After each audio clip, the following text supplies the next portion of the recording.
Haryanvi style से और किस तरीके से ये पूरा का पूरा स्लीपर सेल एक्टिव था। हरियाणा के खंदावली गांव से गाड़ी मिली है जिसके नंबर है DL10CK0458।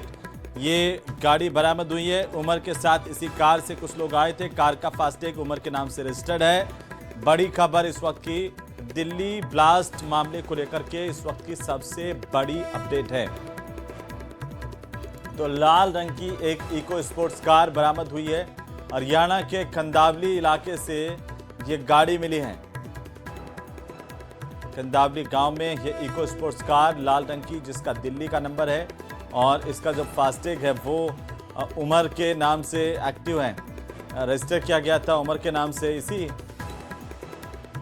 ये देखिए आपकी टीवी स्क्रीन पर जिस कार में धमाका हुआ था हरियाणा नंबर की कार थी। कनेक्शन जुड़ता चला गया और इसके बाद अब एक इको कार जो है वो जब्त की गई है, वो पुलिस को मिली है। ये लाल रंग की इको कार है जिसके जरिए ये लोग यहाँ तक पहुंचे थे। हरियाणा के कंदावली गांव से ये मिली है। हरियाणा से इसका कनेक्शन। और इसी बीच बड़ी खबर डॉक्टर शाहीन पर न्यूज 18 की एक्सक्लूसिव खबर सामने आई है। जैश-ए मोहम्मद से डॉक्टर शाहीन को फंडिंग हुई थी। रिक्रूट कमांड सेंटर के लिए जगह ढूंढ रही थी शाहीन। सहारनपुर हापुड़ में डॉक्टर शाहीन जो है वो जगह ढूंढ रही थी। आतंकी ट्रेनिंग के लिए ये जगह तलाशी जा रही थी। इस पर गरीब लड़कियों के नाम पर टेरर फंडिंग की साजिश थी। रिक्रूट सेंटर के लिए तहखाना बनाना चाहती थी शाहीन और मुस्लिम लड़कियों को जिहाद की ओर ढकेलने की पूरी साजिश थी। दिखावे के लिए एक दवा खाना भी ये खोलना चाहती थी।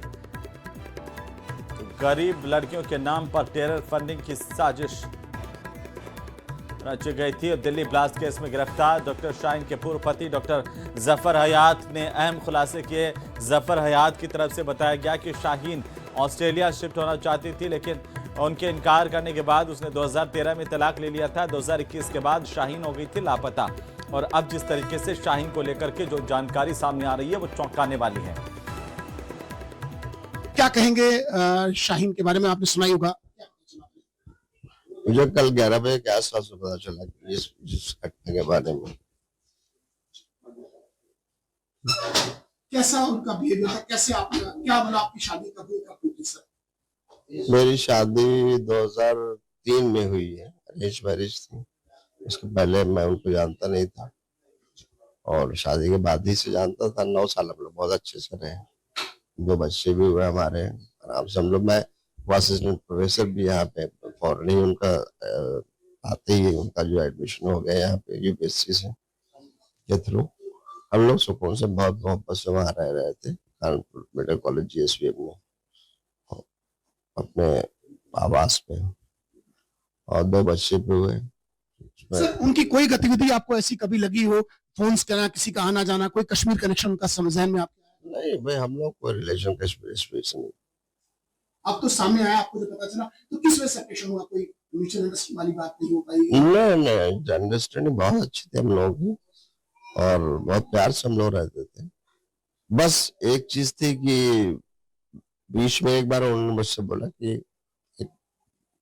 क्यों ना करेंगे ऑस्ट्रेलिया वगैरह चला जाए। एक मतलब मुझे ख्वाहिश थी कि यहाँ से कहीं बाहर जाके ज्यादा अच्छी लाइफ गुजारी जाए।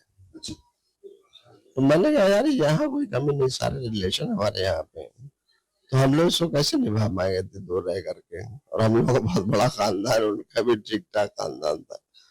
तो हमने कहा क्या मतलब, ठीक ठाक चल ही रहा सब कुछ। सर लास्ट आपकी उनसे कब बात हुई? लास्ट कब फोन से हुई कि मुलाकात हुई? क्या कहेंगे सर? लास्ट हमारी तलाक से ठीक। उधर दिल्ली ब्लास्ट से जुड़े आतंकी मॉड्यूल मामले में अब तक कई लोगों को हिरासत में लिया गया, जिनमें 4 डॉक्टर हैं, एक मौलवी शामिल है। दिल्ली ब्लास्ट के तार कश्मीर, हरियाणा होते हुए यूपी तक जुड़ रहे हैं। फिलहाल दिल्ली धमाके की जांच NIA ने शुरू कर दी है। लखनऊ से लेकर कश्मीर तक छापेमारी चल रही है और इस व्हाइट कॉलर टेरर मॉड्यूल की जानकारी लगातार जुटाई जा रही है। इसी बीच उस मौलवी की तस्वीर भी सामने आ गई है जिसके कहने पर डॉक्टर आदिल ने कश्मीर में जिहादी पोस्टर लगाए थे। ये खास रिपोर्ट देखिए।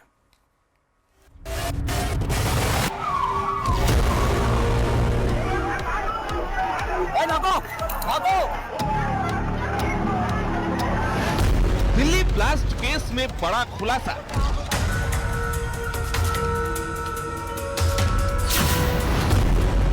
अमोनियम नाइट्रेट के साथ PETN का इस्तेमाल।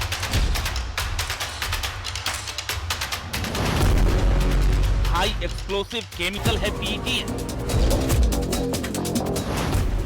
यूपी से जुड़े तार, जांच में जुटी एजेंसियां। दिल्ली के लाल किला धमाके को लेकर बड़ा खुलासा हुआ है। शुरुआती जांच में ये शक जताया गया है कि धमाके में अमोनियम नाइट्रेट के साथ PETN यानी पेंटा एरिथ्रिटोल टेट्रानाइट्रेट जैसे हाई एक्सप्लोसिव केमिकल का इस्तेमाल किया गया। सूत्रों के मुताबिक फ्यूल ऑयल और डेटोनेटर भी धमाके में शामिल हो सकते हैं। दिल्ली ब्लास्ट की जांच NIA को सौंपी गई है। जांच के लिए NIA ADG विजय साखरे की अगुवाई में 10 सदस्यीय टीम का गठन किया गया है। सोमवार शाम को हुए ब्लास्ट के बाद से लगातार जांच पड़ताल जारी है। इस समय लाल किले के सामने NIA की टीम यहाँ पर पहुंची है। अधिकारी आप देखेंगे यहाँ पर इस गाड़ी में NIA के अधिकारी जो यहाँ पर पहुंचे थे, 3 अधिकारी यहाँ पर पहुंचे हैं। आप देखेंगे न्यूज़ 18 इंडिया के कैमरे में। सर कुछ देखिए यहाँ पर जो अधिकारी हैं वो यहाँ पर पहुंचे हैं NIA के, क्योंकि NIA के पूरी जांच सौंपी गई है और इसलिए उसके बाद यहाँ पर वो यहाँ से निकले हैं, क्योंकि NIA को अब पूरी इन्वेस्टिगेशन NIA यहाँ पर कर रही है। और आप देखेंगे लगातार जो NIA के अधिकारी थे वो टॉप लेवल के अधिकारी यहाँ पर पहुंचे और इस पूरे रूट पर फॉरेंसिक टीमें यहाँ पर थी। और लाल किले में जिस तरह से लाल किले के ठीक सामने धमाका हुआ, लाल किले के पास एक पूरा एरिया कॉर्डन ऑफ करके वहाँ पर जाँच की जा रही है। इस बीच धमाके और आतंकी उमर का सबसे नया वीडियो सामने आया है। रेड फोर्ट चौक से CCTV में ठीक 6:50 पर कार धमाके की लाल चमक दिखाई देती है। पल भर में चारों तरफ अफरा तफरी मचाती है। न्यूज़ 18 की टाइमलाइन में भी ये वक्त दर्ज था और अब CCTV ने उस ब्लास्ट टाइम को कंफर्म कर दिया है। जहां पर ब्लास्ट हुआ था वहां से करीब 30 मीटर की दूरी पर खड़ी एक कार के परखच्चे उड़ गए। ऊपर लगा बड़ा होर्डिंग धमाके की आवाज से फट गया। ये तस्वीर साफ इशारा करती है कि धमाका बेहद जोरदार था। ये होर्डिंग देखिए, लोहे का ये होर्डिंग पूरी तरीके से इसके परखच्चे उड़े हुए नजर आ रहे हैं। और इस होर्डिंग की देखिए अब पूरा तो कपड़ा तो फटा ही हुआ है, लेकिन लोहे के रॉड भी मुड़े हुए हैं। अब अंदाजा आप लगा सकते हैं कितना ये जोरदार धमाका रहा होगा। अंदर दुकानों तक तो इसकी गूंज पहुंची ही। इसकी वजह से कई कांच के शीशे भी टूटे हुए नजर आए। लेकिन अब गाड़ियों को कितना नुकसान पहुंचा जो उस वक्त सड़क पर चल रही थी वो आपको दिखाते हैं। ये गाड़ी उसी दिन से यहाँ पे खड़ी हुई है जिसके चालक इसको छोड़कर चले गए, क्योंकि इतनी ज्यादा ये क्षतिग्रस्त हो गई। किसी प्रकार से कोई इस गाड़ी में नहीं, लेकिन उसके बावजूद इसके एयर बैग्स खुले हुए हैं। यानी कि इंपैक्ट इतना ज्यादा उस ब्लास्ट का कि एयर बैग्स तक इस गाड़ी के खुल गए।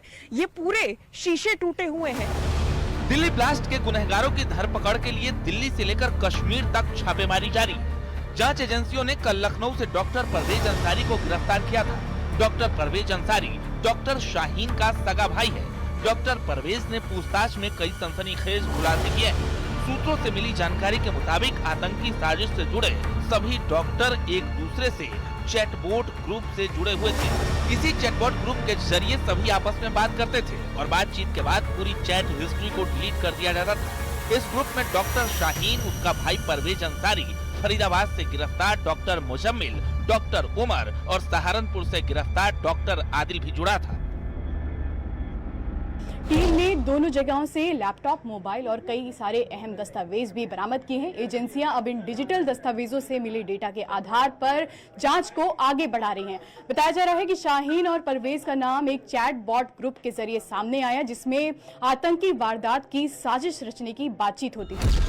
दिल्ली ब्लास्ट केस में गिरफ्तार आरोपी डॉक्टर शाहीन का परिवार इस घटना के बाद से परेशान है। न्यूज़ 18 से बातचीत में शाहीन के भाई मोहम्मद शोएब ने बताया कि उन्हें नहीं पता कि उनकी बहन शाहीन और भाई परवेज का नाम दिल्ली ब्लास्ट से कैसे जुड़ गया। कानपुर कनेक्शन जोड़ने के बाद डॉक्टर शाहीन के पूर्व पति का बयान भी सामने आया है। तो वो जब पूछताछ करी, पूरा घर को खंगाला, देखा वाला, उनको कुछ नहीं मिला। कुछ लेकर भी गए साथ में? नहीं, लेके कुछ नहीं, लेके तो कुछ नहीं। भाई मेरे फादर का मोबाइल था, फादर का मोबाइल उन्होंने लिया, चेक किया, उसके बाद जो वो मोबाइल उन्होंने उनको वापस कर दिया जो हेड थे उनके। लेके कुछ नहीं गए यहाँ से। ले वो बता रहा हूँ ना कि उन्होंने पूरी तहरीर बनाई अपनी, उस पर साइन कराया बकायदा कि मैं यहाँ से कुछ लेके नहीं जा रहा हूँ आपके। लास्ट हमारी तलाक से ठीक पहले ही बात हुई, उसके बाद तलाक के दौरान भी नई बात हुई है।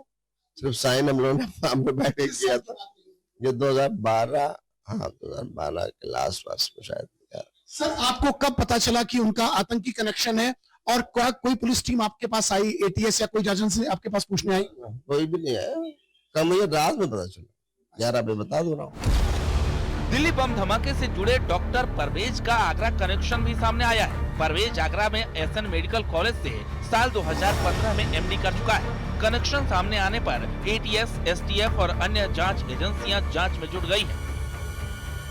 आगरा के एसएन मेडिकल कॉलेज से सन 2015 में एमडी की परीक्षा पूर्ण की थी डॉक्टर परवेज अंसारी ने, जिसको पुलिस ने हिरासत में ले लिया है। आपको बता दें कि दिल्ली में जो बम ब्लास्ट हुआ है उसमें लगातार जो है सुरक्षा एजेंसी जांच पड़ताल कर रही है। दिल्ली से लेकर जम्मू कश्मीर तक आतंकी नेटवर्क पर ताबड़तोड़ एक्शन हो रहा है। शोपियां में डॉक्टर हमीद फयाज के घर पर छापेमारी हुई। प्रतिबंधित संगठन जमाते इस्लामी के ठिकाने पर भी पुलिस ने बड़ी छापेमारी की है। ये छापेमारी शोपियां, कुलगांव, गांदरबल, सोपोर, कुपवाड़ा, अवंतीपोरा में हुई। कुलगांव में जमाते इस्लामी से जुड़े लोगों के 200 से ज्यादा ठिकानों पर रेड की गई है।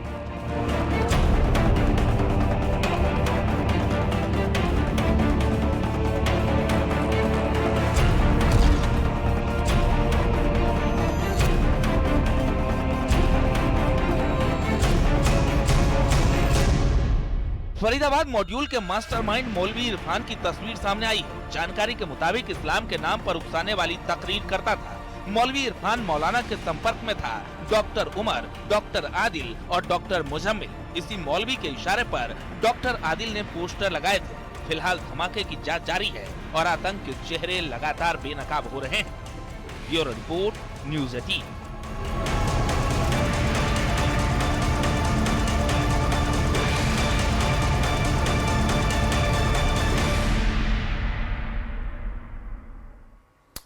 तो गिरफ्तार आतंकियों के मॉड्यूल का टारगेट उत्तर प्रदेश के बड़े धार्मिक स्थल थे। सूत्रों का यह दावा है कि आतंकवादियों के निशाने पर अयोध्या और वाराणसी थे, और अभी तक की जांच में हुए खुलासे के मुताबिक गिरफ्तार डॉक्टर शाहीन ने अयोध्या के स्लीपर मॉड्यूल को एक्टिव कर रखा था, लेकिन इससे पहले एटीएस और पुलिस की रेड में पूरी साजिश बेनकाब हो गई। कैसे, आखिर रिपोर्ट में देखिए।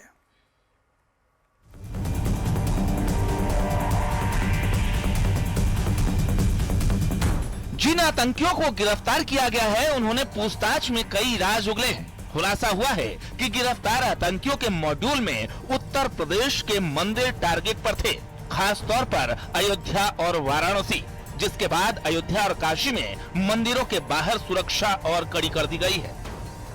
दिल्ली में हुए ब्लास्ट के बाद पकड़े गए आरोपियों से इस बात की पुष्टि हुई है कि आतंकियों के रडार पर काशी और अयोध्या था। शायद यही वजह है कि अयोध्या में एक चौकसी और भी बढ़ा दी गई है। अब अयोध्या के जो रामलला के परिसर हो या राम मंदिर जाने वाले मार्गों, उन सभी मार्गों पर बैरियर पर सिक्योरिटी बढ़ा दी गई। इसके साथ ही शोल्डर पर इन बाकायदा एक कैमरा लगा के रखा गया है।